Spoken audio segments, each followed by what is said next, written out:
And staying in the United States, President Joe Biden addressed the nation from the Oval Office for the first time since dropping out of the presidential race. In an emotional speech, the Democrat recalled his humble roots and announced that it was time to pass the torch to fresh, younger voices.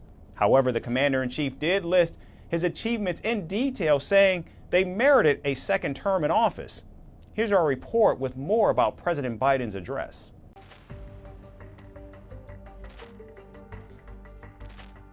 In a rare speech from the Oval Office, U.S. President Joe Biden made his first public address since abruptly pulling out of his re-election bid last Sunday.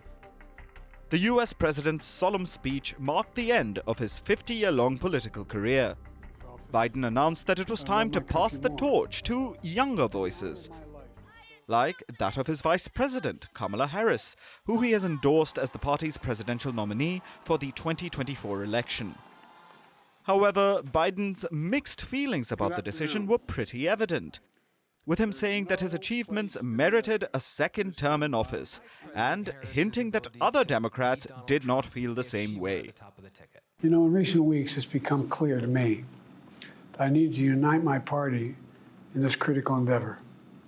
I believe my record as president, my leadership in the world, my vision for America's future, all merited a second term. But nothing can come in the way of saving our democracy. That includes personal ambition. So I've decided the best way forward is to pass the torch to a new generation. You know, there is a time and a place for long years of experience in public life. There's also a time and a place for new voices, fresh voices, yes, younger voices. And that time and place is now. Over the next 6 months, I'll be focused on doing my job as president. As he spoke about his accomplishments in detail, the 81-year-old Biden recalled his humble beginnings, sang praises of the American people, and hoped for the best for the future of his nation's democracy. But what he did not do is provide a direct answer for the biggest question, an answer that Americans wanted and deserved to know. Biden did not say why he became the first incumbent U.S. president in 50 years to drop out of the election race, that too this close to D-Day. In recent weeks, it has become increasingly clear that Biden was going to lose to his Republican Party rival, Donald Trump, this November. Whether it was because he was trailing in the opinion polls, or his embarrassing debate performance against Trump, or moments of fumbles that just weren't funny anymore, or concerns over his mental acuity and health, Biden seems to have had no clear path to win against Trump. The great thing about America is here, kings and dictators do not rule, the people do.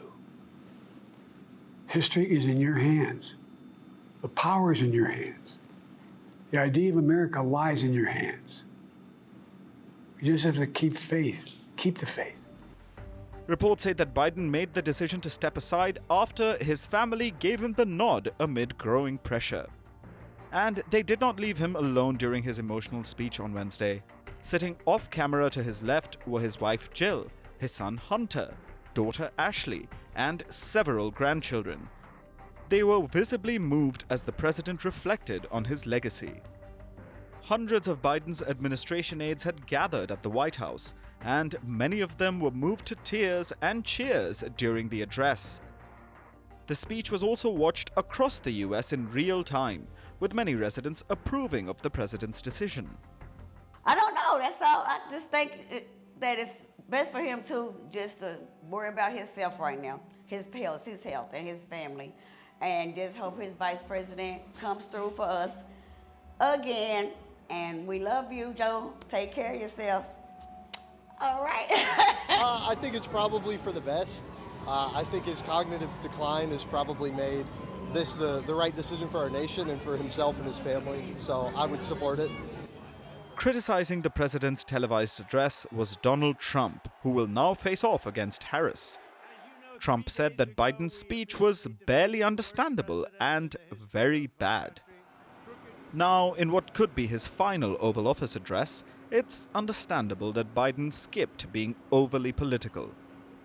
But this may have seemed to leave him a lame duck for his final 6 months.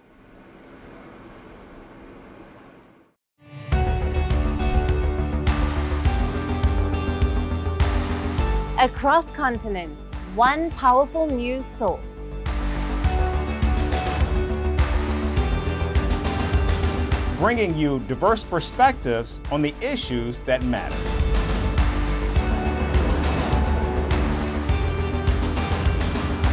We go beyond the boundaries to give you that little extra about every sporting moment.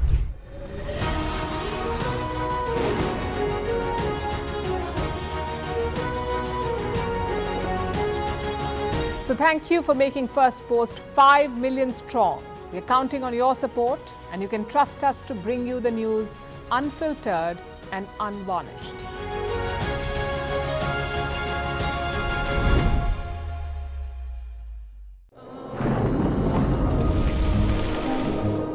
Climate change is on our doorstep.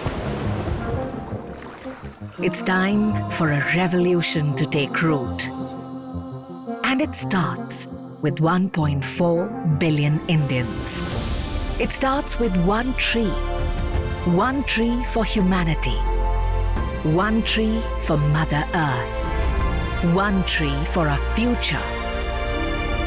Project One Tree, a News 18 network initiative.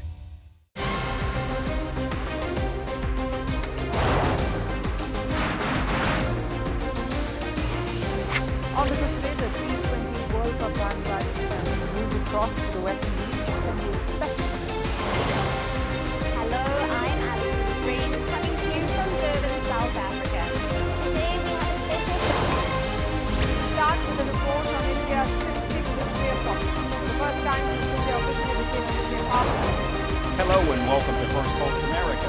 I'm Aaron Ham, coming to you live from the nation's capital,